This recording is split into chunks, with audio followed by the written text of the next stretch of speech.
75 വയസ്സിന് മുകളിലുള്ളവർക്ക് നമ്മൾ returns file ചെയ്യാണ്ട് നമുക്ക് ചെയ്യാൻ പറ്റും. പക്ഷേ അതിന് സർക്കാർ ഒരു പ്രത്യേക കണ്ടീഷൻസ് നമ്മൾ പറയുന്നുണ്ട്. അതായത് നമ്മൾ ഒരു പെൻഷനബിൾ ഇൻകം ഉള്ളൊരു വ്യക്തിയായിരിക്കണം.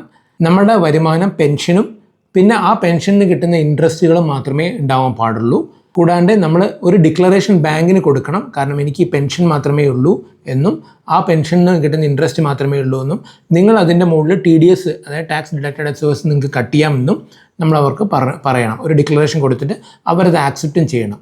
അങ്ങനത്തെ ഒരു കണ്ടീഷൻ ആണെങ്കിൽ നമ്മൾക്ക് 75 വയസ്സിന് മുകളിലുള്ളവർക്ക് റിട്ടേൺസ് നമ്മൾ ഫയൽ ചെയ്യേണ്ട. അത് ബാങ്ക് തന്നെ ഡയറക്റ്റായിട്ട് ചെയ്തോളും, സർക്കാർ തന്നെ ഡയറക്റ്റായിട്ട് ചെയ്തോളും.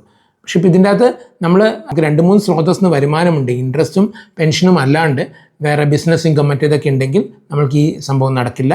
പിന്നെ കൂടാണ്ട് ഇത് പൊതുവേ നടക്കുന്നതെന്ന് വെച്ചാൽ ഒരു ബാങ്കിൽ തന്നെ നമ്മുടെ പെൻഷൻ ഇൻകം ഇൻട്രസ്റ്റ് ഇൻകം വരുന്നുണ്ടെങ്കിൽ മാത്രമാണ്. 2-3 ബാങ്കുകളിൽ വരുന്നത് നമുക്ക് ആ 2-3 ബാങ്കുകളിൽ ഡിക്ലറേഷൻ കൊടുക്കാനൊന്നും സാധ്യമല്ല.